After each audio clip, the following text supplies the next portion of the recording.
Bonjour à toutes, bonjour à tous. Nous sommes réunis aujourd'hui à l'occasion de la Journée mondiale du diabète. Nous allons aborder différents sujets sur les nouveautés et la prise en charge de ces patients diabétiques. Nous avons 3 orateurs qui sont aussi des experts reconnus dans leur domaine. Le professeur Vanberg du CHU de Lille, diabétologue. Le professeur Philippe Frogel, endocrinologue et coordinateur technique et scientifique du Centre national Présidiab. Et enfin, le professeur Dominique Eladari, néphrologue au CHU d'Amiens. 3 sujets ont été priorisés aujourd'hui. Tout d'abord, la prise en charge du diabète gestationnel et les risques futurs d'un diabète de type 2 chez l'adulte. Deuxième topic, les progrès, les innovations dans la médecine de précision. Et enfin, dernier sujet, la maladie rénale si fréquente chez le patient diabétique et sa prise en charge.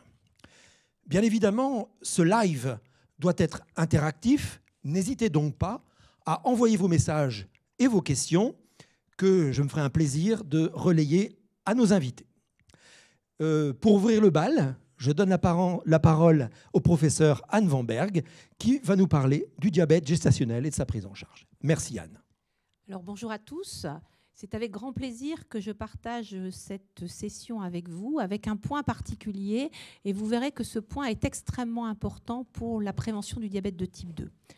En ce qui concerne le risque de diabète gestationnel, on sait qu'au cours de la grossesse, ce sont des patientes qui vont révéler une anomalie de la tolérance au glucose avec une prise en charge qui est actuellement parfaitement bien codifiée. Et surtout, ces femmes, elles vont adhérer à la prise en charge diabétologique pendant la grossesse puisque la motivation est d'avoir un bébé en bonne santé. Et globalement, on peut considérer que tout se passe bien au cours de la grossesse. Par contre, l'élément le plus important est le devenir de ces femmes qui font un diabète gestationnel. On sait actuellement, on a beaucoup d'études dans la littérature qui nous ont montré que finalement, le risque de devenir diabétique de type 2, plus tard, va être multiplié par 7. Et je vous rappelle que ces femmes, quand elles sont en âge de procréer, elles sont autour de 20-30 ans et quand 10 ans après, elles vont être diabétiques, elles auront 40 ans. Donc il faut oublier de l'idée que le diabète de type 2 ne concerne que les patients les plus âgés. Ça concerne également des populations de plus en plus jeunes. Deuxièmement, on pensait finalement que ce risque, il était immédiat après l'accouchement. Et c'est faux. On sait également maintenant que ce risque, il existe bien sûr assez rapidement après l'accouchement chez les femmes qui avaient un diabète gestationnel le plus sévère. Mais on sait que ce risque, il existe toute votre vie. Et ça, c'est très important. En pratique, on sait qu'on est très bon pendant la grossesse. Par contre, il y a des recommandations qui ont été faites par les sociétés savantes sur que doivent faire ces patientes au décours de l'accouchement pour éviter pour éviter ce risque de diabète de type 2. Et vous voyez sur cette diapositive, c'est une carte qui va nous montrer que finalement, dans les Hauts-de-France, même si on a des prises en charge qui sont actuellement bien codifiées et qui sont bonnes pendant la grossesse, on n'est pas bon pour le devenir, puisqu'il y a des recommandations et en pratique, ces femmes, elles repartent dans la nature et il ne se passe rien pendant 5-10 ans jusqu'au moment où on va découvrir le diabète de type 2. Et ce qui est très important, c'est que la découverte de ce diabète de type 2 se fait très souvent à l'occasion d'une complication du diabète, puisque c'est une maladie qui est très souvent asymptomatique, sournoise, et c'est la complication du diabète qui va nous faire poser ce diagnostic de diabète de type 2. Alors, qu'est-ce qu'il faut faire en pratique? On sait que le meilleur traitement du diabète, c'est avoir une alimentation équilibrée. On ne parle plus de régime, c'est un mot qu'il faut bannir, et avoir une activité physique régulière. Et ces patientes qui ont accouché, c'est vrai qu'elles se sentent en bonne santé, et il est recommandé théoriquement par les sociétés savantes de faire une exploration de la glycémie tous les ans. Alors, idéalement, on devrait faire ce qu'on appelle une hyperglycémie provoquée par voie orale, c'est-à-dire boire du sucre, aller pendant 2 heures au laboratoire. C'est compliqué, ce sont des patientes qui ont des enfants en bas âge. Et en fait, en pratique, il s'avère qu'elles ne le font pas.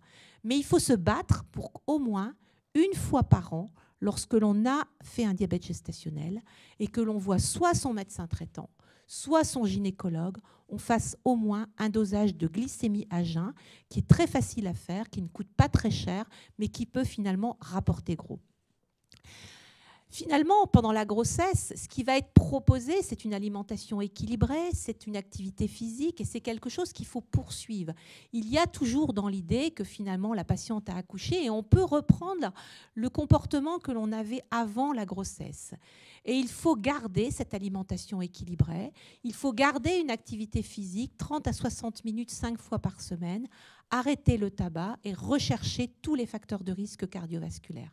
Et bien sûr, si on envisage une autre grossesse, ce qui est souvent le cas, avant d'envisager l'autre grossesse, il faut avoir vérifié que l'on a un taux de sucre qui est strictement normal, puisqu'il y a un certain nombre de patientes qui vont finalement ne pas être contrôlées. Et lorsqu'elles reviennent pour une autre grossesse, on n'est plus dans une situation de diabète gestationnel, mais on est dans une situation de diabète de type 2, puisqu'elles sont devenues diabétiques et que personne n'a posé le diagnostic de ce diabète.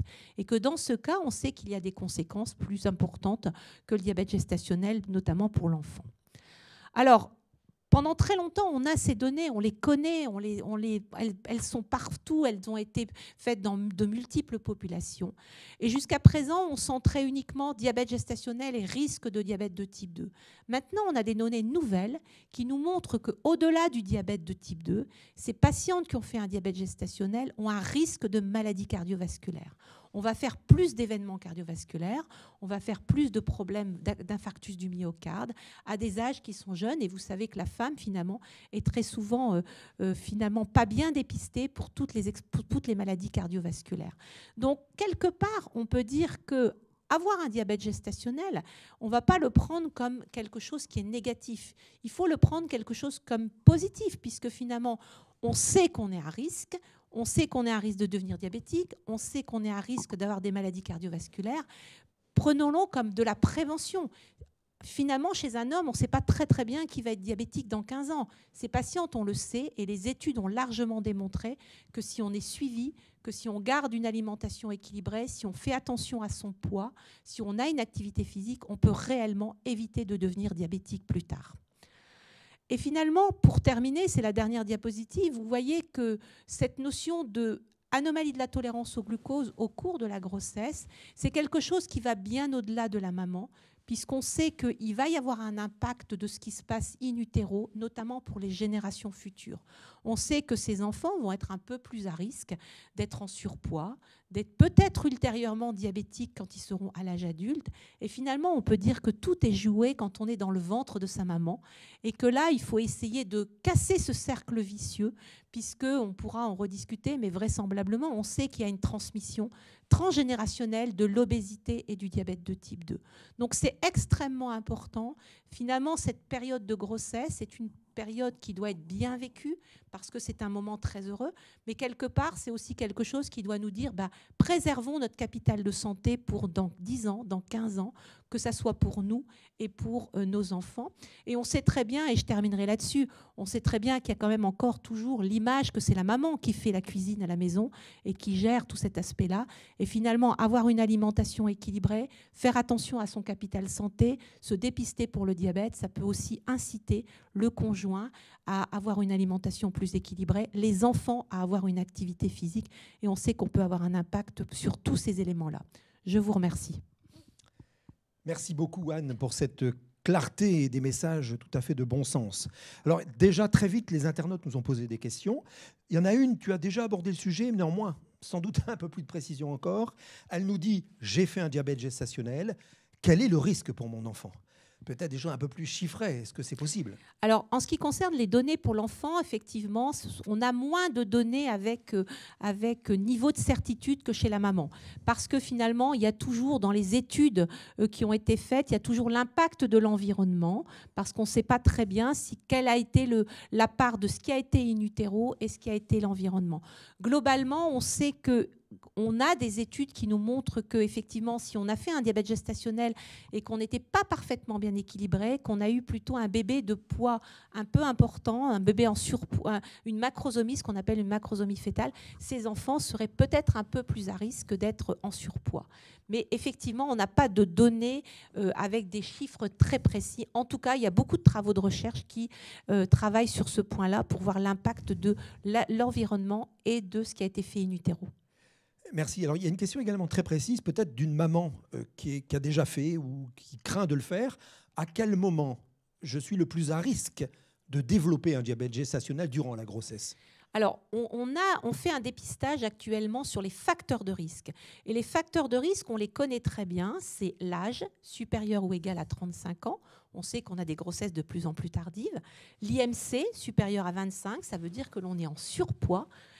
L'antécédent familial de diabète, un papa ou une maman diabétique, le fait d'avoir déjà fait un diabète gestationnel lors d'une grossesse précédente ou le fait d'avoir un enfant avec macrosomie, donc un gros bébé à l'accouchement.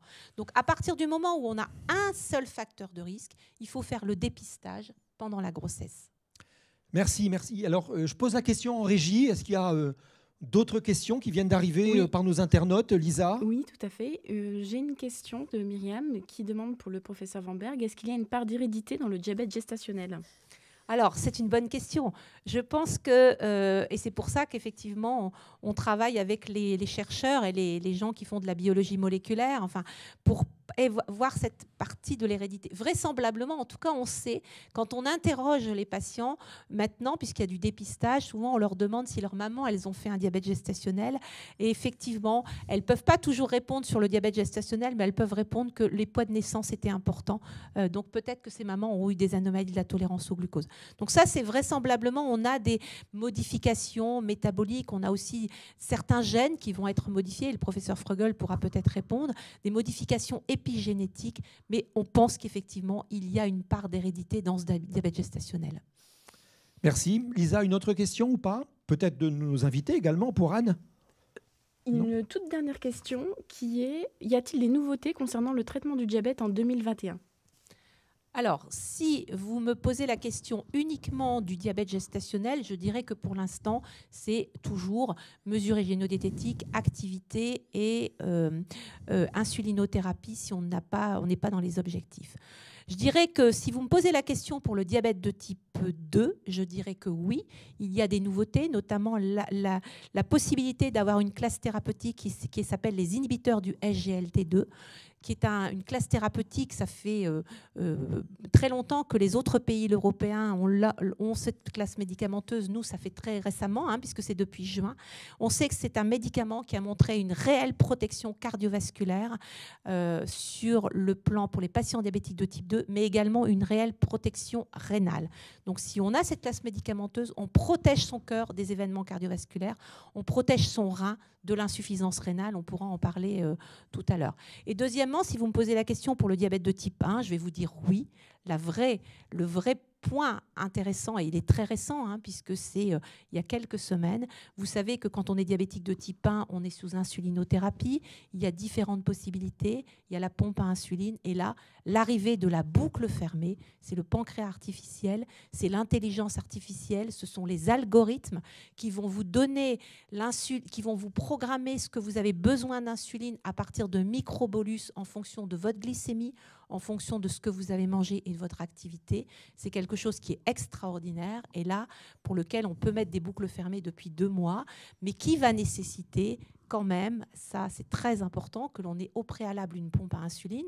Il y a beaucoup de patients qui ont une pompe à insuline, mais qu'on est surtout équipé par une équipe de diabétologie qui va vous apprendre ce pancréas artificiel, parce que c'est une nouvelle façon d'apprendre l'adaptation de l'insulinothérapie avec des paramètres qu'on ne connaît pas actuellement.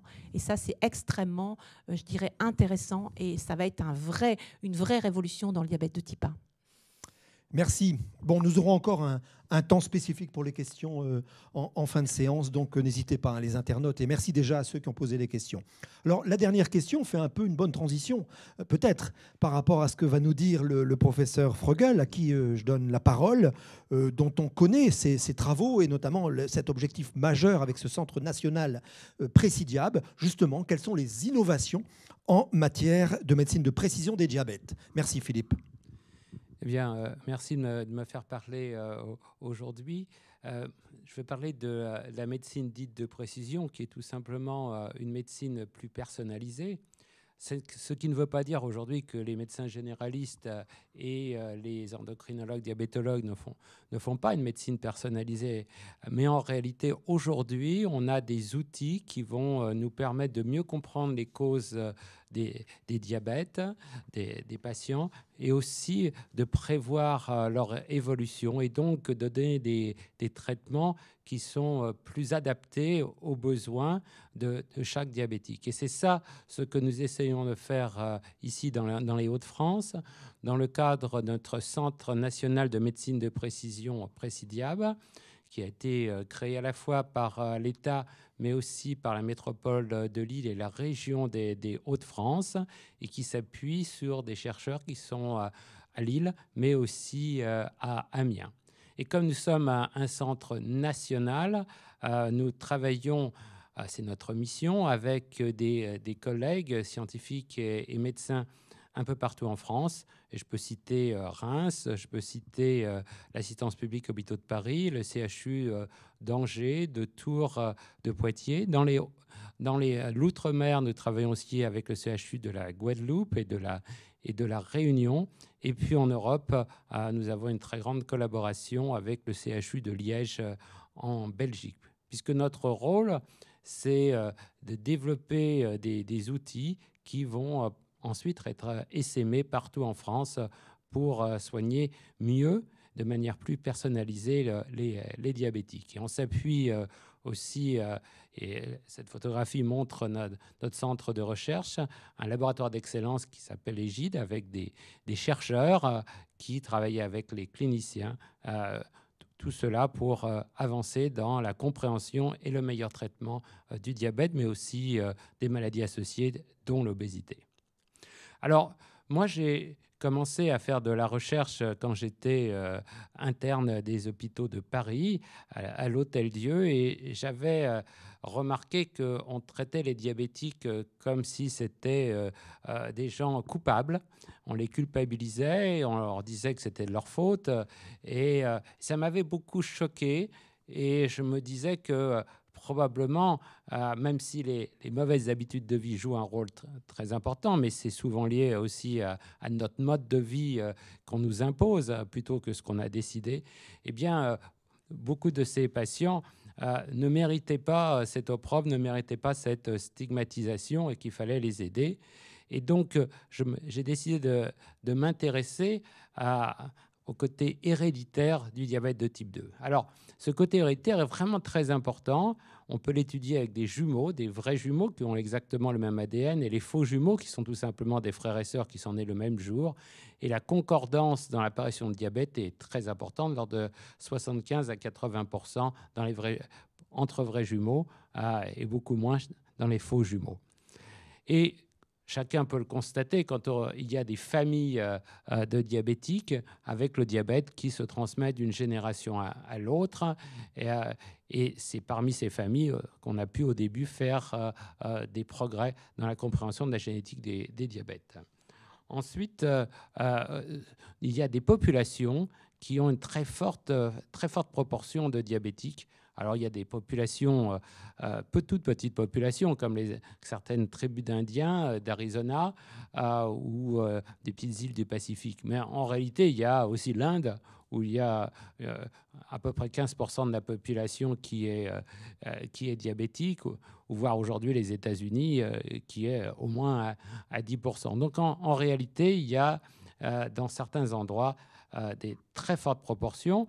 Une population qui est très exposée, c'est la population arabe, en particulier dans le Golfe, puisque au Qatar, par exemple, ou en Arabie Saoudite, c'est l'ordre de 20 à 25% de diabétiques, mais c'est aussi très élevé dans les pays du Maghreb, de l'ordre de 10% au minimum. Et ça, on le voit bien pour les populations maghrébines qui sont en France. Alors, il y a un grand impact de l'environnement sur la génétique. Qu'est-ce que ça veut dire? Ça veut dire qu'en fait, au niveau collectif, on est bien d'accord, l'environnement a un rôle clé dans l'épidémie des diabètes.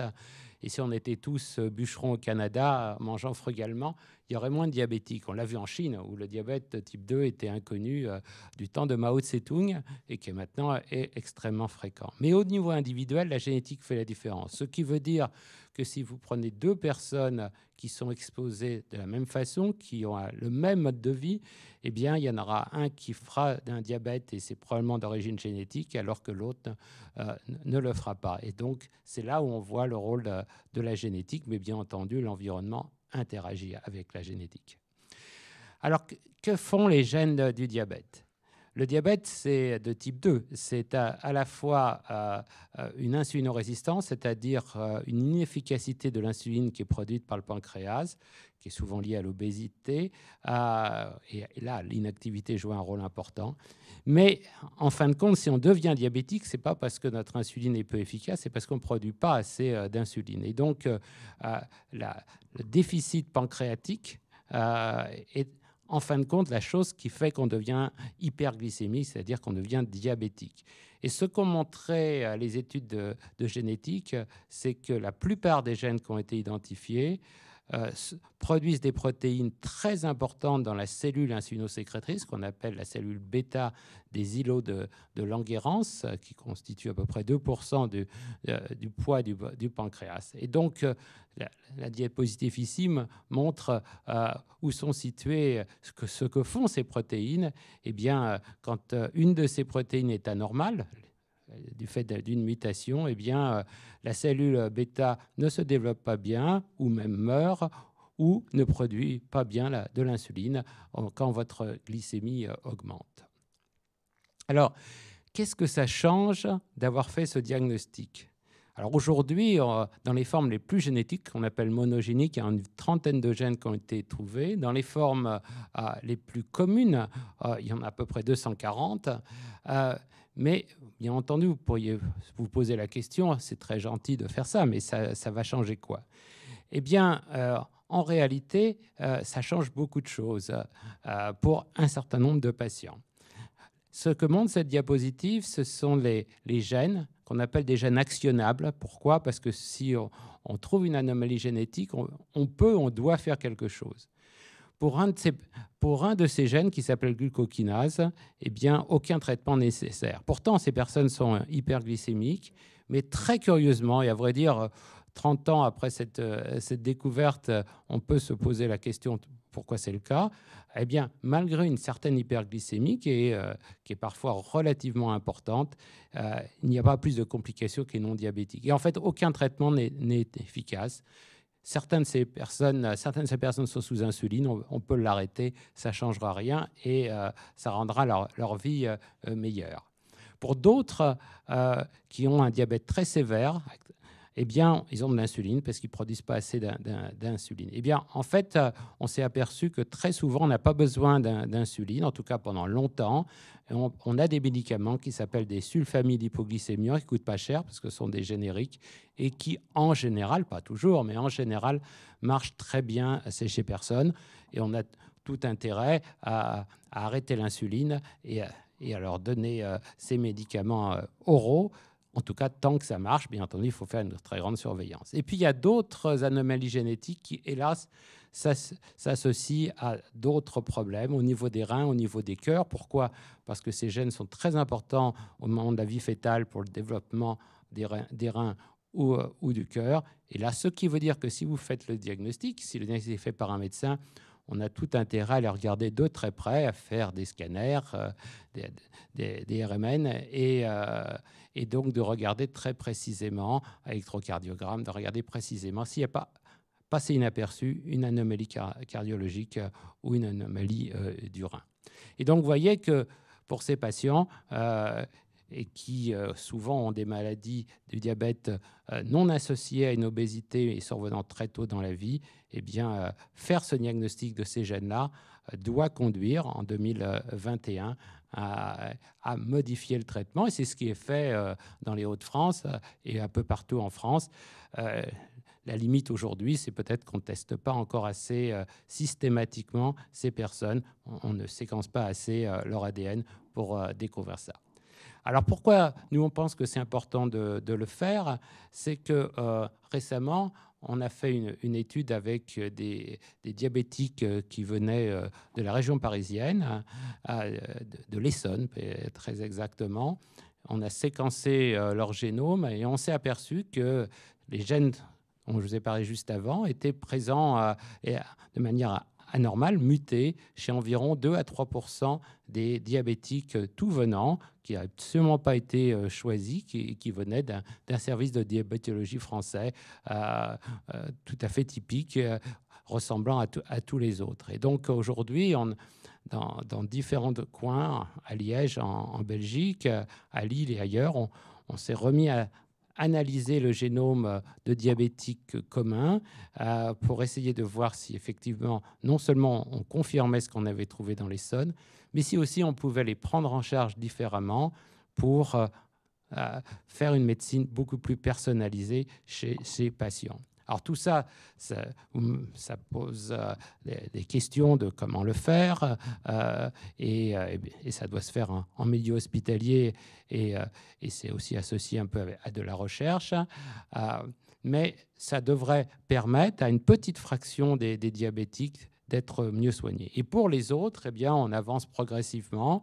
On essaie de travailler à ce que nous appelons clusteriser, c'est-à-dire en fait de diviser les diabétiques que nous voyons en consultation à l'hôpital en plusieurs groupes plus homogènes qui pourraient avoir un taux de complications différent, une évolution différente. Et là, progressivement, on va essayer de leur proposer des traitements différents. C'est comme ça que nous pensons que dans une dizaine d'années, on arrivera à une médecine réellement personnalisée de précision des diabètes. Merci beaucoup, Philippe, pour un sujet difficile, très clairement exposé. Félicitations. Alors évidemment, c'est parmi les questions qui sont très très vite arrivées par nos internautes, il y a toujours vraiment cette idée de famille, de risque familial. Un internaute pose la question, par exemple, mes 2 parents sont diabétiques, est-ce que cela signifie que forcément je serai diabétique? Alors ça, c'est une question qu'on étudie dans Précidiable. On a une étude qui s'appelle Descendance. Et nous étudions des personnes dont les parents sont diabétiques. Ce sont des jeunes adultes. Et nous allons les suivre et voir s'ils ont déjà des stigmates d'un début possible de diabète. Un peu comme les femmes qui ont fait un diabète gestationnel. Ils sont peut-être plus exposés. Alors les chiffres, les statistiques qu'on connaît depuis longtemps, on dit que les personnes qui ont deux parents diabétiques ont 60% de risque de devenir diabétiques dans toute leur vie. Et s'ils en ont un, c'est 30%. C'est des statistiques assez anciennes, mais je pense qu'elles sont elles correspondent à peu près à la valeur. Ça veut dire que c'est pas une fatalité. On peut y échapper. Et si j'avais mes 2 parents diabétiques, je pense que ce que je ferais, c'est de faire quand même assez attention à mon poids et à une activité physique et à ce que je mange. Ouais, du bon sens. Et le projet Précidiable donc, donnera sans doute des informations complémentaires à terme.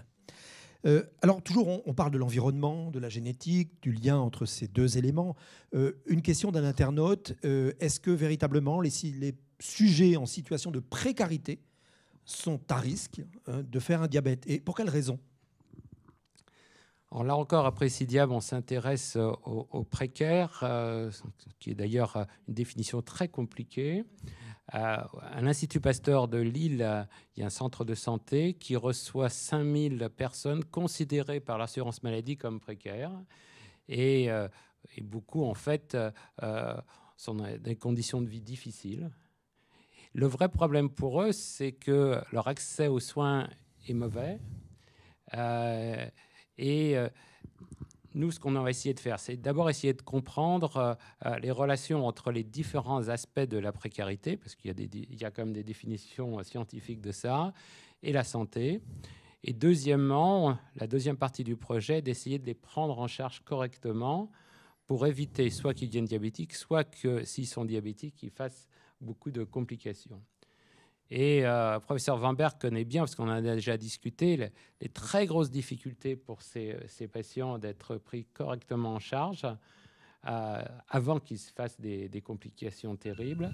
Et donc, ça pose vraiment un problème tout à fait essentiel.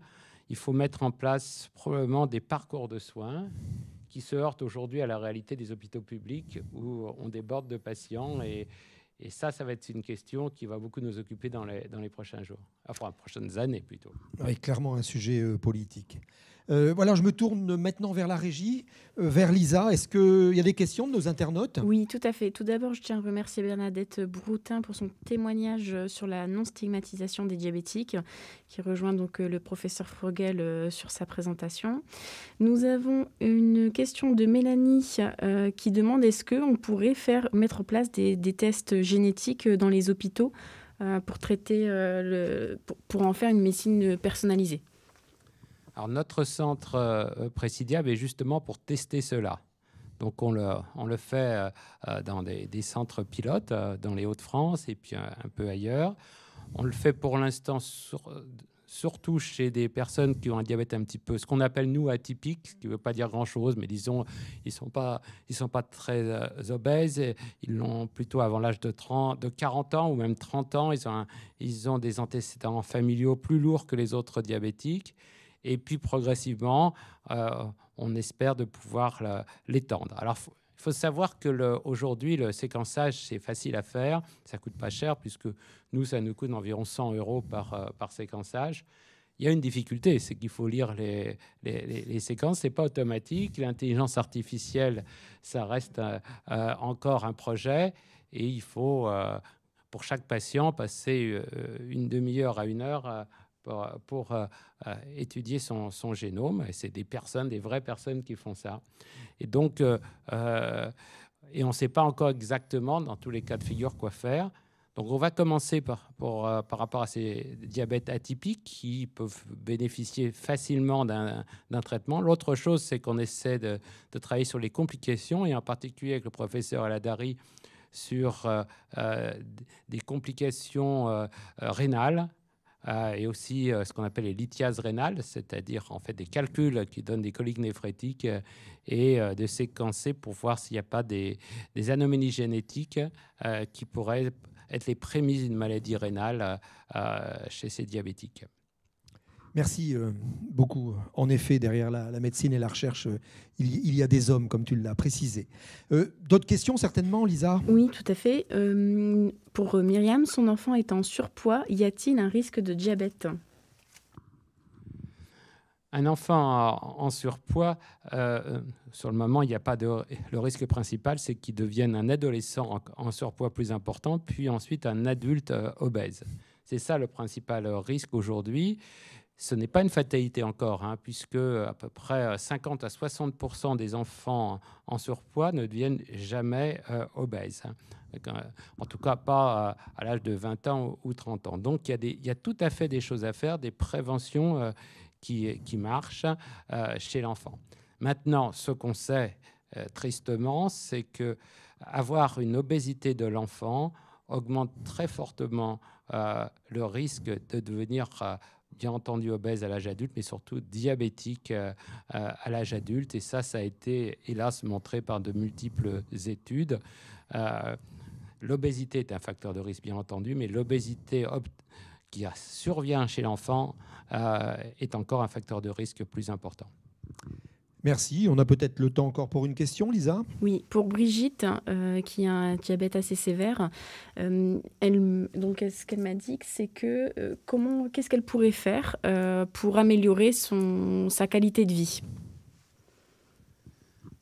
La qualité de vie des diabétiques est toujours un problème qui est méconnu par les non-diabétiques.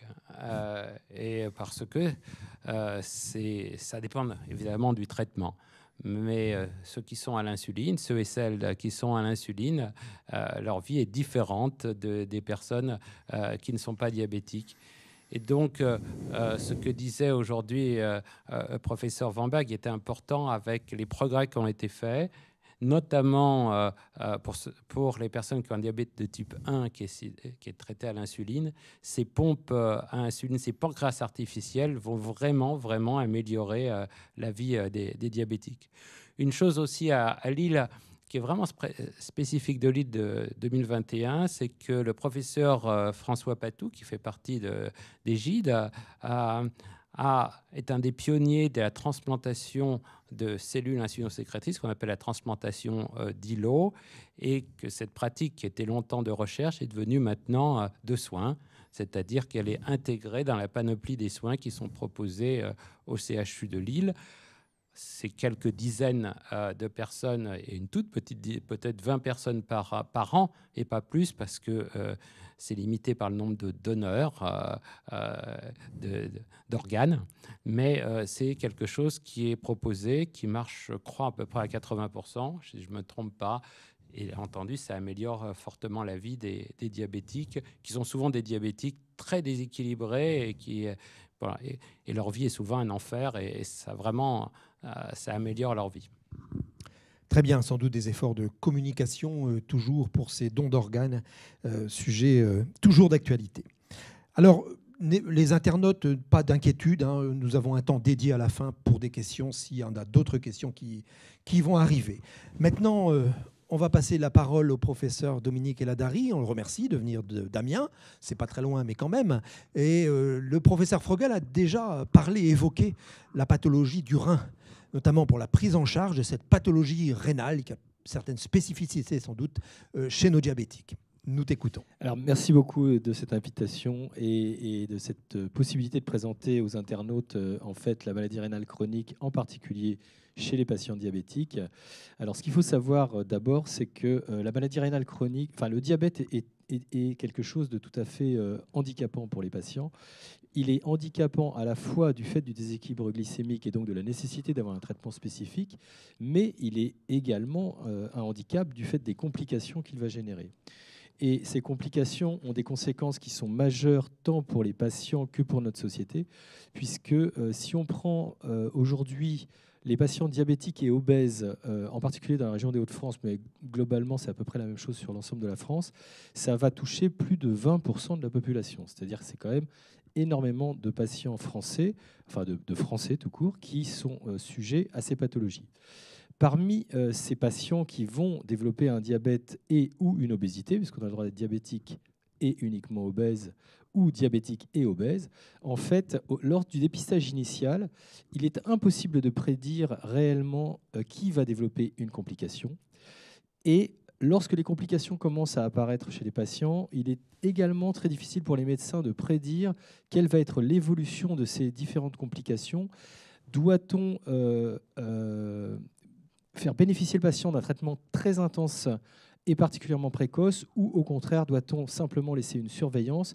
Comme le disait l'internaute qui témoignait juste avant, le traitement du diabète est quand même quelque chose qui est extrêmement pesant. Donc tant qu'on peut le maintenir à une surveillance simple, le patient va être relativement dans une condition de vie correcte. Et dès qu'il va devoir avoir des traitements intensifs, là, ça commence à devenir très compliqué pour lui. Donc, c'est la première chose. Et ce qu'il faut quand même comprendre, c'est qu'aujourd'hui, on a tous des proches qui ont eu des complications de type accident vasculaire cérébral, qui vont développer éventuellement des problèmes oculaires ou des cécités, qui peuvent avoir une insuffisance cardiaque, une insuffisance rénale ou une artérite qui peut déboucher sur une amputation. Eh bien, il faut savoir que lorsqu'on est obèse, diabétique ou hypertendu, on a des risques de développer toutes ces complications. Et chaque fois où une de ce qu'on appelle ces comorbidités, c'est-à-dire en fait des maladies silencieuses comme le diabète, l'obésité, l'hypertension ou même la maladie rénale chronique en elle-même, lorsqu'on en a plusieurs, en fait, on va augmenter ce risque de développer tous ces accidents qui ont des conséquences dramatiques puisqu'elles peuvent aller jusqu'au décès du patient ou au handicap. Et on savait jusqu'à présent que la maladie rénale chronique atteint à peu près 40% des diabétiques de type 1, c'est-à-dire les patients qui naissent et qui vont vite développer une carence en insuline et qui nécessitent absolument un traitement à l'insuline. Ces patients sont assez faciles à suivre parce que du fait de leur nécessité d'avoir un traitement à l'insuline, leur suivi médical est quand même assez rapproché en permanence. À côté de ça, la grande majorité des patients diabétiques en France sont des diabétiques qu'on appelle de type 2, c'est-à-dire le diabète de la maturité, qui classiquement s'associe plus ou moins à l'obésité, qui souvent se voit surajouter l'hypertension artérielle. Et jusqu'à présent, on était, en tout cas pour nous, néphrologues qui nous occupons des insuffisances rénales, on était dans la perception d'un chiffre qui était un petit peu inférieur. On pensait qu'il y avait à peu près 20 à 30% des diabétiques de type 2 qui pouvaient développer des maladies rénales chroniques, en sachant que beaucoup de patients ont un diabète de type 2 et ne le savent pas, et qu'un certain nombre de patients, en fait, comme cette maladie est relativement silencieuse pendant longtemps, ont un suivi qui peut être assez épisodique, voire ne désire pas se faire suivre particulièrement, il était beaucoup plus difficile de savoir quelle était réellement la proportion de ces patients qui avaient une maladie rénale. Ce qu'il faut savoir simplement, ce qu'on savait nous, c'est que le diabète est de très loin la première cause d'insuffisance rénale terminale, c'est-à-dire pourvoyeuse de dialyse et de transplantation rénale dans le monde entier, quel que soit le pays aujourd'hui. Et en fait, une étude très récente a été présentée à un congrès, et c'est une étude assez impressionnante, puisque dans cette étude anglaise, 473 000 et quelques individus de plus de 45 ans ont été suivis jusqu'à la fin de leur vie. Et tous ces patients avaient un diabète de type 2. Et je vous passe l'ensemble des détails, mais globalement, le risque de développer ce qu'on appelle un événement cardiovasculaire ou rénal majeur, c'est-à-dire en gros un infarctus du myocarde ou un décès de cause cardiovasculaire, ou un accident vasculaire cérébral, ou une insuffisance rénale terminale, est extrêmement élevé, puisque au cours de la vie, les patients, dans le meilleur des cas, c'est-à-dire quand ils se présentaient à l'âge de 45 ans sans aucune autre complication, vont avoir un risque dans 80% des cas de développer une complication sévère. Et s'ils ont déjà des complications au moment où le diabète est diagnostiqué, on peut atteindre des chiffres impressionnants de l'ordre de 98% de risque d'avoir un événement sévère. En gros, 4 diabétiques sur 5 vont développer une complication cardiaque ou rénale potentiellement mortelle. Un diabétique sur 2 avec un diabète de type 2, en fait, et là on a les chiffres maintenant, va développer une insuffisance rénale chronique, dont un certain nombre aboutira à l'insuffisance rénale chronique terminale. 3 diabétiques sur 10 vont déclencher une crise cardiaque au cours de leur vie. Donc on est en face d'une maladie silencieuse qui parfois est ignorée par le patient lui-même et qui pourtant a un risque de complication qui est plus que majeur. Alors, comment est-ce qu'on dépiste la maladie rénale chronique? Alors, je suis désolé pour cette diapositive qui est un peu compliquée. En fait, aujourd'hui, et je vais la synthétiser de manière très simple, on n'a que 2 moyens simples de dépister la maladie rénale chronique. D'une part, c'est le dosage dans le sang qui est fait de la créatinine. Alors, j'avais mis un petit schéma pour montrer qu'en fait, il faut se méfier de ce dosage de créatinine parce que les patients étaient assez affolés de voir marqué sur leurs analyses biologiques que potentiellement ils avaient une insuffisance rénale sévère ou pas sévère ou autre. Ce qu'il faut savoir, c'est qu'en fait, la créatinine est également un reflet de la quantité de muscles de la personne. Et donc, en dehors d'une utilisation par les médecins ou en utilisant certaines formules, en fait, il est assez difficile pour le patient lui-même d'évaluer s'il a une maladie rénale ou pas. On sait qu'aujourd'hui, plutôt que d'utiliser la créatinine seule, il faut utiliser une formule qui est trop compliquée pour que même les néphrologues la retiennent par cœur. Et donc, on a, grâce à Dieu, un certain nombre de petits outils qui nous permettent de la calculer. Et en fait, on peut calculer un niveau de ce qu'on appelle de filtration glomérulaire, c'est-à-dire, en gros, on va mesurer le fonctionnement du rein. Et on va pouvoir classer les patients avec une filtration. Alors, je vais passer les chiffres parce que ça n'a aucun intérêt en soi, mais une filtration qui va être considérée comme normale ou un petit peu diminuée ou un peu plus diminuée, etc., jusqu'à avoir une filtration glomérulaire qui est complètement détruite et où on considère que le rein ne peut plus assurer ses fonctions. À côté de ce marqueur, qui est donc un marqueur assez simple puisque c'est un dosage qu'on fait de manière très courante en France par une analyse de sang, il existe aussi une mesure alors, qui est un peu plus embêtante pour les patientes parce que ça se fait dans les urines et que c'est toujours plus compliqué d'obtenir un échantillon d'urine qu'un échantillon de sang. Et en fait, on peut mesurer les protéines qui sont présentes dans l'urine en sachant qu'en fait, la protéine dans l'urine va apparaître sous l'effet du diabète et va refléter en fait ce qu'on appelle la souffrance rénale, c'est-à-dire en fait la mauvaise tolérance du rein à cette hyperglycémie et à cette maladie. Et ainsi, on peut diviser les patients en sous-groupes en fonction de leur niveau de fonction rénale et de leur niveau de protéines dans les urines. Et le petit tableau qui est sur cette diapositive fait simplement figurer que lorsqu'on est dans des cases vertes, c'est-à-dire avec une filtration glomérulaire qui est à peu près normale et pas de protéines dans les urines, le potentiel évolutif de la maladie est très faible. Et quand on est dans des cases qui vont avoir une couleur qui va plutôt tendre vers le rouge, à ce moment-là, le potentiel évolutif est important.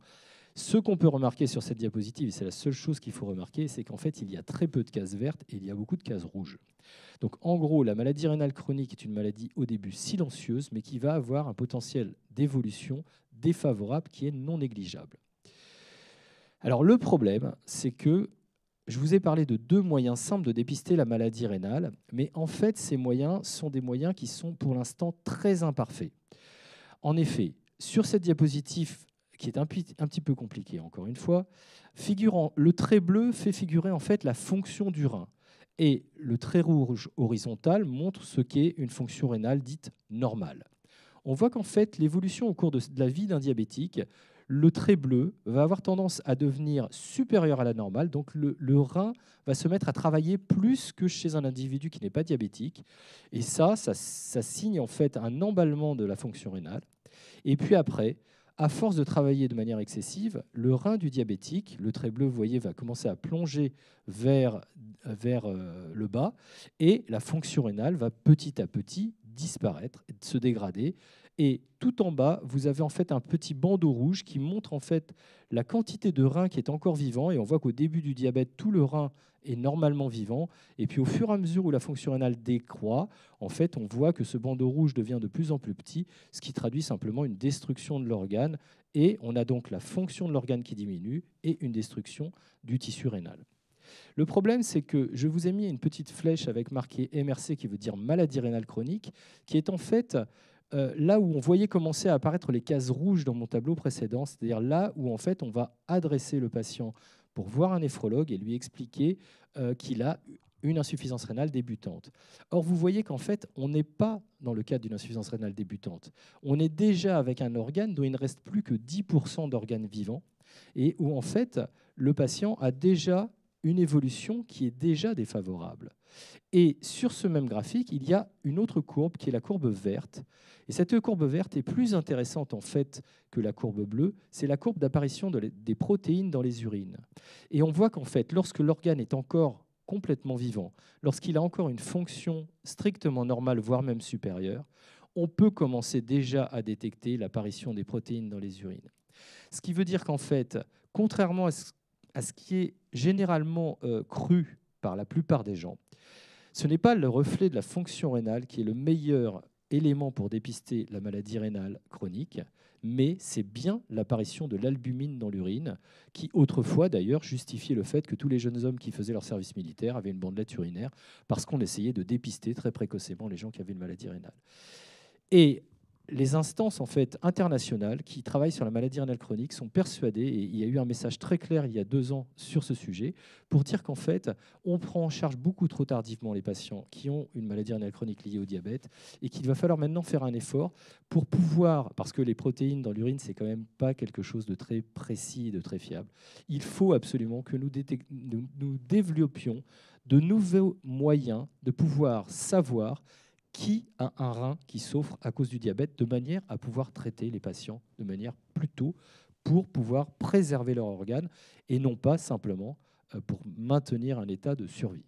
Voilà, je vous remercie. Merci beaucoup, Dominique. Alors, en complément, il y a quand même déjà une première question d'un internaute qui est un petit peu angoissé parce qu'il est récemment diagnostiqué diabétique de type 2. Et il veut quand même s'il y a une amélioration dans les méthodes, au-delà de la créatinine, dans les protéines, pour dépister cette complication très précocement. Et le corollaire, bien sûr, c'est comment prévenir cette complication. Alors, oui, il y a actuellement un emballement dans les découvertes de ce qu'on appelle des biomarqueurs, c'est-à-dire en fait des molécules qu'on va pouvoir mesurer dans l'urine ou dans le sang et qui vont nous permettre, avant même que le rein commence réellement à souffrir, à dire attention, ce patient a un très fort risque de développer une maladie rénale. Alors bien sûr, ça va prendre un petit peu de temps parce qu'il faut évaluer ces biomarqueurs. Il faut vérifier qu'ils sont applicables à toutes les populations.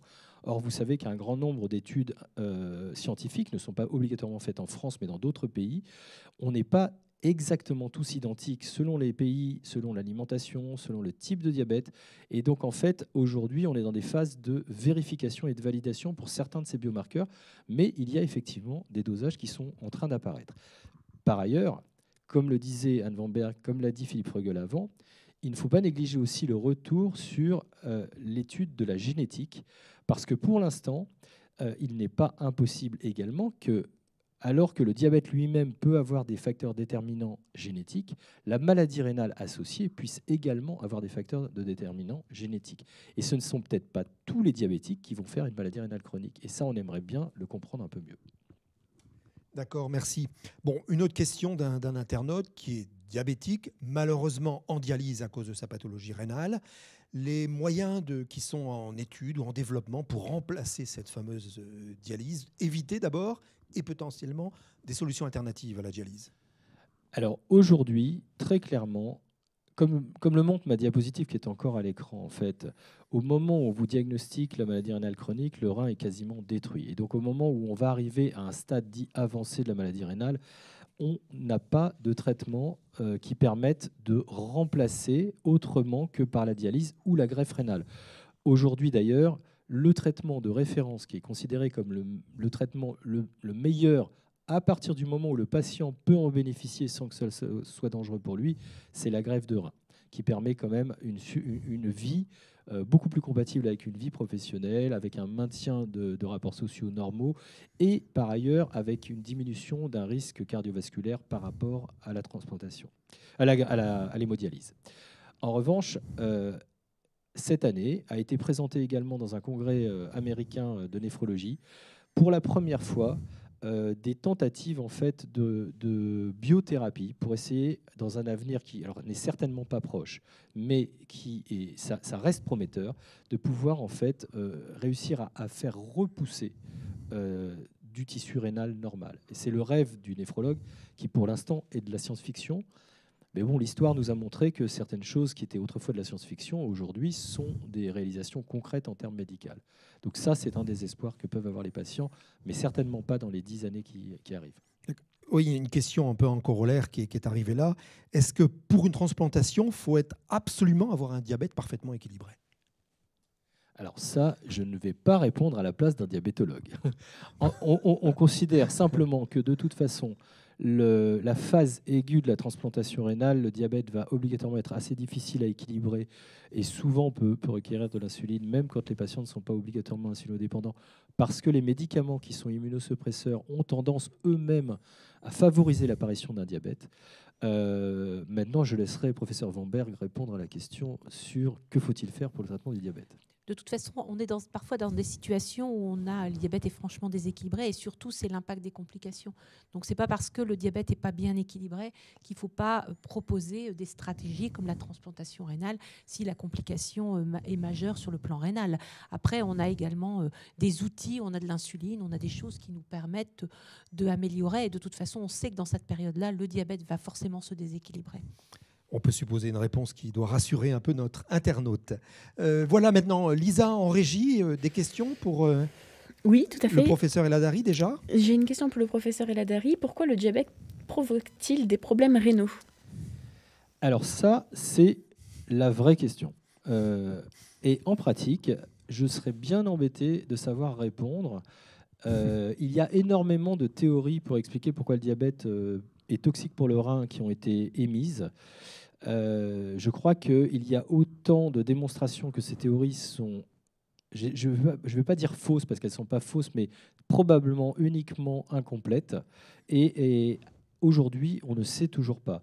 On a beaucoup mis en avant le fait que le rein, comme je vous l'ai montré, en fait, en début de diabète, a tendance à fonctionner de manière excessive. Et les gens ont dit l'organe en fait s'épuise et c'était ce qu'on a appelé la théorie de l'hyperfiltration qui serait toxique pour le rein. Bon, on sait aujourd'hui qu'en fait, on peut détruire son rein sans avoir eu d'hyperfiltration et on peut être hyperfiltrant sans avoir un mauvais pronostic rénal. Donc, a priori, cette théorie n'est plus vraiment au goût du jour. Ensuite, on a dit c'est le sucre lui-même, l'excès de sucre qui, en fait, peut être toxique pour les cellules rénales. Mais on a quand même pas mal d'exemples de gens, et Philippe tout à l'heure mettait en avant le fait que certains diabétiques qui ont par exemple des mutations de la glucokinase ont une hyperglycémie importante et n'auront pas de complications. Donc ils démontrent en eux-mêmes que l'hyperglycémie seule ne suffit pas. On a beaucoup impliqué la résistance à l'insuline, c'est-à-dire en fait la nécessité d'avoir beaucoup plus d'insuline pour activer les récepteurs à l'insuline, et le fait que les voies qui transmettent en fait le signal que l'insuline va donner aux cellules fonctionnent mal.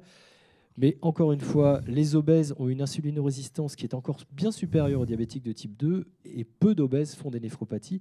Donc aujourd'hui, clairement, on ne sait pas. Une des hypothèses qui, moi, m'intéresse beaucoup, c'est ce dont le professeur Frögel a parlé avant, c'est de dire finalement, peut-être qu'il y a des bases, alors qui peuvent être génétiques ou autres, pour que la personne qui va faire une maladie rénale associée au diabète, en fait, soit déjà quelqu'un qui a une susceptibilité à développer une maladie rénale, quelle qu'elle soit. C'est-à-dire qu'il ne serait pas diabétique, il aurait peut-être déjà une susceptibilité à faire une maladie rénale. Et là, si on vient rajouter une perturbation majeure comme le diabète, à ce moment-là, ça fait trop pour l'organe qui va être à genoux et dire stop. Mais la réalité, c'est qu'aujourd'hui, on a besoin de chercheurs et on a besoin de recherche fondamentale pour comprendre pourquoi le diabète est toxique pour le rein. Merci beaucoup. Une autre question, d'abord plus spécifiquement pour le professeur Eladari, avant d'élargir peut-être à d'autres sujets. Maintenant, nous pourrons passer au professeur Vanberg. Est-ce qu'un diabète gestationnel peut arriver en fin de grossesse ? Oui, tout à fait, puisque idéalement, il faudrait tester au début de la grossesse, au 2e trimestre et au 3e trimestre. Donc effectivement, classiquement, c'est au 2e trimestre, au 6e mois de la grossesse, mais on peut avoir un diabète gestationnel qui va apparaître un petit peu plus tard. C'est qu'en pratique, c'est compliqué de faire, notamment le dépistage, il est fait par une hyperglycémie provoquée par voie orale, donc on va boire du sucre. Donc faire boire 2 fois ou 3 fois du sucre pendant la grossesse, c'est un petit peu compliqué. Donc effectivement, oui, ça peut apparaître plus tard. Merci. Toujours pour le professeur Vanberg, qui peut bénéficier d'un pancréas artificiel et comment ?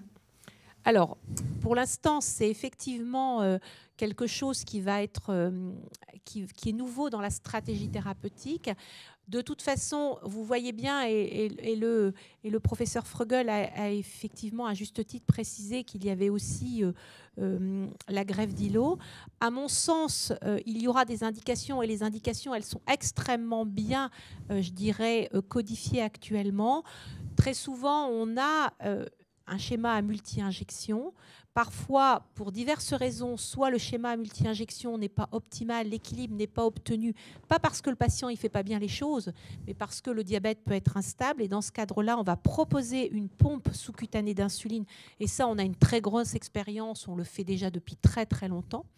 Mais effectivement, c'est nous qui allons, dans la pompe à insuline, donner le protocole d'insulinothérapie. Lorsque finalement on s'aperçoit que l'équilibre métabolique n'est pas satisfaisant sous pompe ambulatoire, malgré le respect des indications, des contre-indications et malgré l'éducation du patient, c'est là où on va proposer un traitement par pancréas artificiel ou boucle fermée. Et enfin, pour terminer, je dirais que même si effectivement la greffe d'îlot est quelque chose d'important, pour nous, ça va être vraiment les échecs de la boucle fermée. Donc vous voyez que finalement, il y a un certain nombre de patients pour lesquels la boucle fermée ne va pas permettre d'optimiser, alors que les résultats sont quand même extrêmement encourageants, avec des patients notamment qui avaient des authentiques diabètes instables. Donc des authentiques diabètes instables, ça peut être des patients qui vont faire des comas hypoglycémiques sévères, et on a parfois des retentissements sur la qualité de vie qui sont extrêmement importants. Quand vous avez un traitement par boucle fermée, on a considérablement réduit cette instabilité du diabète, mais malheureusement, il va y avoir quelques patients pour lesquels, malgré la boucle fermée, on va garder une vraie instabilité, et dans ce cadre-là, ça sera une indication de greffe d'îlot. De très belles perspectives, donc merci. Pour le professeur Eladari, qu'est-ce que vous pensez des thérapeutiques non médicamenteuses ? Eh bien, la première partie du traitement, que ce soit de la maladie rénale chronique ou du diabète en elle-même, ce sont des thérapeutiques non médicamenteuses, puisque la première chose qu'on va proposer aux patients, c'est d'une part d'avoir des conseils diététiques et d'améliorer en fait son alimentation. Alors, je suis totalement d'accord avec Anne Vanberg. On ne parle plus de régime, en fait. Il faut que les gens apprennent simplement à rééquilibrer leur alimentation et les quantités. C'est aussi important pour la maladie rénale chronique que pour le diabète, parce qu'en fait, on sait très bien qu'une alimentation... Par exemple, il y a eu une superbe étude qui est sortie il y a quelques années, qui a démontré qu'en fait, une alimentation qui avait tendance à être plutôt plus végétarienne, et en réduisant les apports de protéines animales, avait un effet pour permettre de ralentir la progression de la maladie rénale chronique qui était aussi efficace et aussi impressionnant que la plupart des médicaments qui sont aujourd'hui utilisés pour limiter la progression de la maladie rénale chronique.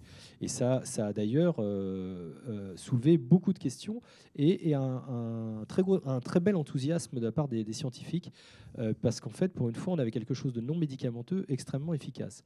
Après, la deuxième chose qu'on va recommander, c'est également de maintenir une activité physique non négligeable.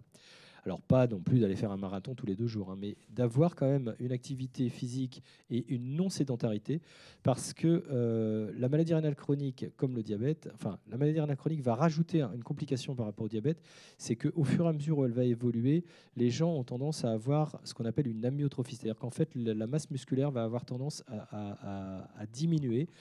Et ça peut être une source de complications non négligeables. Ça affaiblit les patients et ça entraîne une mauvaise qualité de vie. Et ça gêne d'autant plus la prise en charge ensuite lorsqu'ils ont besoin, malheureusement, parfois, d'épuration extra-rénale. Mais oui, les thérapeutiques médicamenteuses, et en particulier l'alimentation, ça reste quelque chose d'essentiel pour ce type de maladie. Merci. Toujours pour le docteur Eladari, comment peut-on éviter les hypoglycémies nocturnes ? Alors, je pense que c'est une question plutôt pour Madame Vanberg que pour moi, mais... Poser le sel. Alors, le sel, je laisserai Anne Vanberg répondre pour la question des hypoglycémies nocturnes.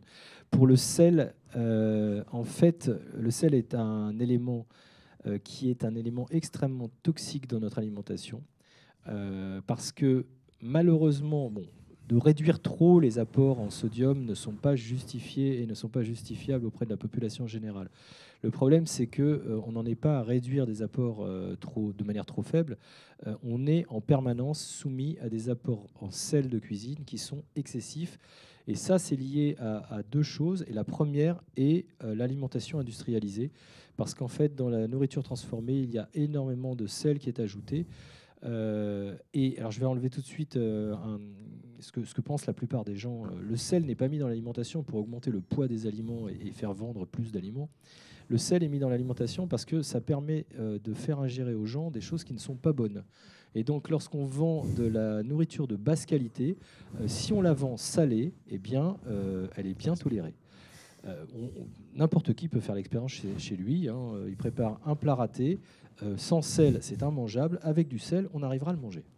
Et en fait, ce sel qui est en excès va favoriser l'apparition de l'hypertension artérielle, va favoriser la progression de la maladie rénale chronique. Il semble de plus en plus évident que d'avoir une alimentation fortement salée favorise l'apparition de l'obésité également parce que ça favorise la prise d'alimentation. Et donc, on est vraiment devant un poison qui nous est imposé en permanence dans l'alimentation industrielle. Et je vais laisser Anne répondre aux hypoglycémies nocturnes. Alors pour les hypoglycémies, on sait que c'est très dépendant du traitement que l'on a. On a, comme vous avez vu dans le diabète de type 2, il y a des médicaments qui vont agir sur la résistance à l'insuline et il y a des médicaments qui vont agir sur la sécrétion d'insuline. Donc les médicaments qui vont agir sur la sécrétion d'insuline sont effectivement plus à risque d'hypoglycémie. Et dans ce cadre-là, tout dépend un petit peu si on est traité par antidiabétiques oraux avec des médicaments qui vont agir sur cette sécrétion d'insuline ou si on est traité uniquement par insulinothérapie.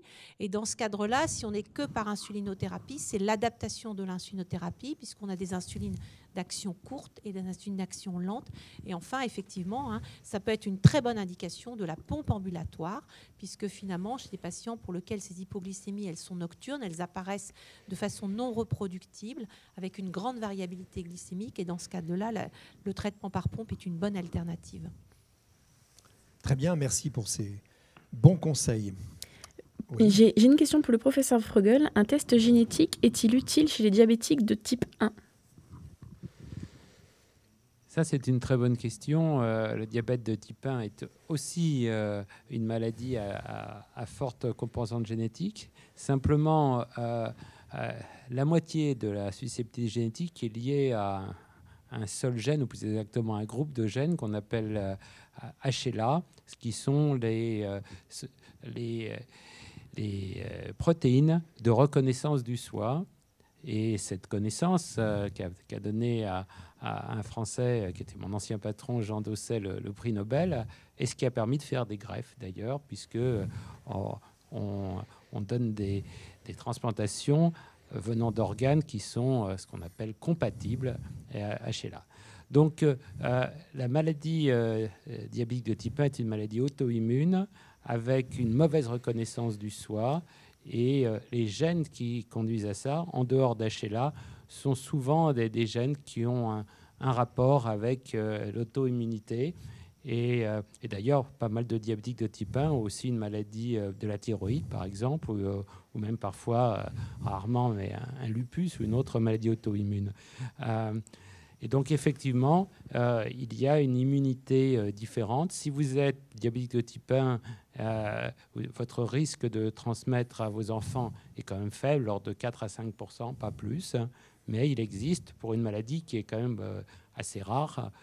Donc, il y a une augmentation de 10 fois du risque de devenir diabétique de type 1 si un de vos parents est diabétique de type 1. Mais je rappelle quand même que c'est une maladie quand même relativement rare. Donc, 10 fois pas grand-chose, ça fait toujours pas énorme. Mais effectivement, oui, il y a des facteurs génétiques. Anne, en complément peut-être. Alors, moi, je voudrais juste dire que dans le service, nous avons un centre de dépistage du prédiabète de type 1. Et là, on a fait le bilan depuis très récemment. Donc, ça veut dire qu'on a des familles que l'on a suivies depuis maintenant plus de 20 ans. Et on s'aperçoit que finalement, il y a aussi des familles multiplexes. Il y a des familles pour lesquelles il y a effectivement donc c'est un centre pour lequel on accueille soit un enfant qui est diabétique et on veut évaluer le risque chez les autres enfants, ou soit un parent est diabétique et veut évaluer le risque chez ses propres enfants.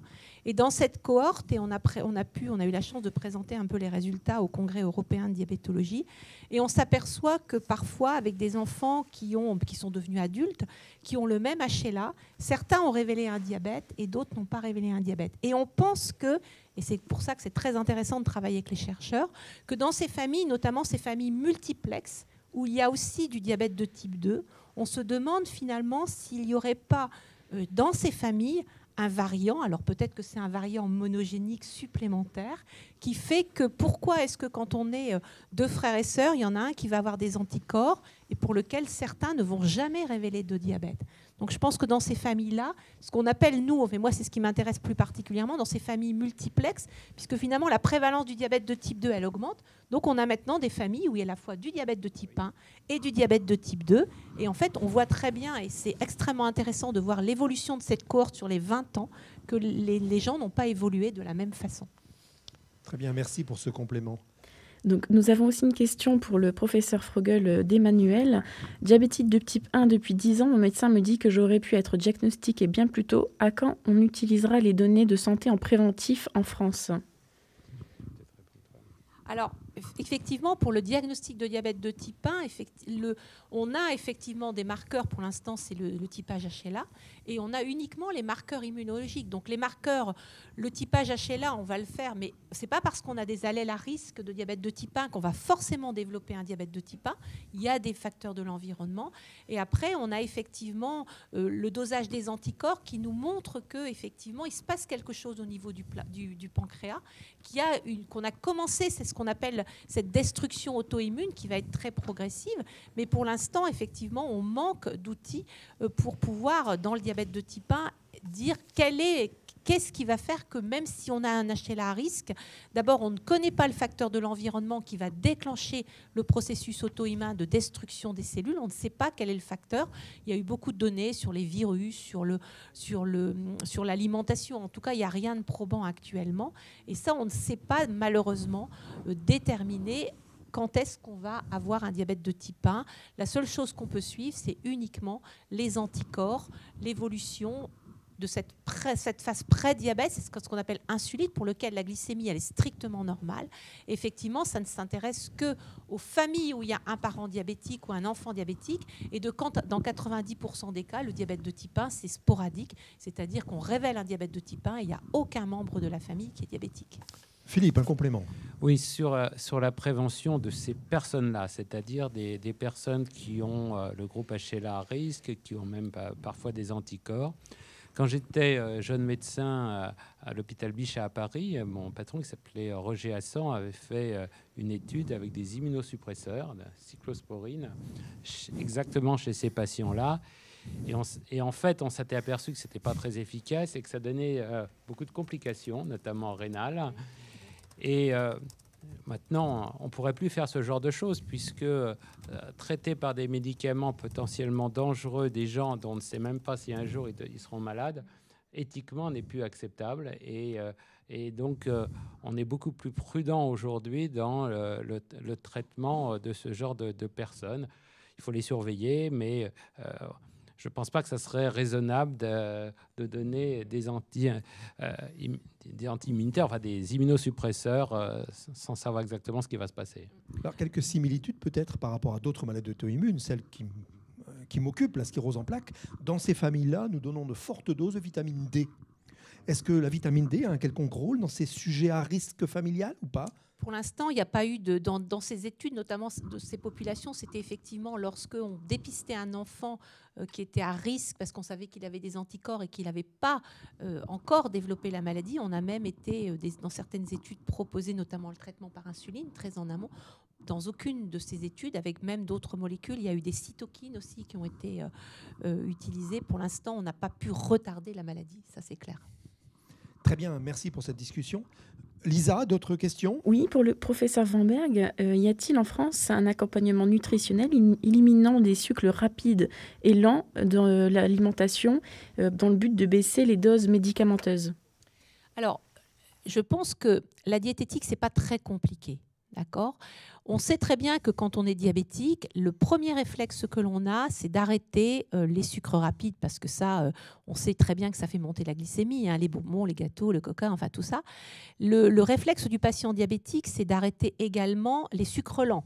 Donc, si on ne mange plus de sucre lent, effectivement, d'abord, premièrement, on ne va pas très bien se sentir et on ne tiendra pas le rythme de poursuivre une alimentation équilibrée. Donc, les sucres lents n'ont jamais fait monter la glycémie. Hein. Je dis toujours aux étudiants, ce n'est pas finalement les pâtes que vous allez manger, mais c'est le gruyère que vous allez rajouter sur les pâtes qui va être moins bien pour vous. C'est tout ce qui est... Donc ça, c'est vraiment le sucre lent doit être indispensable quand on est diabétique.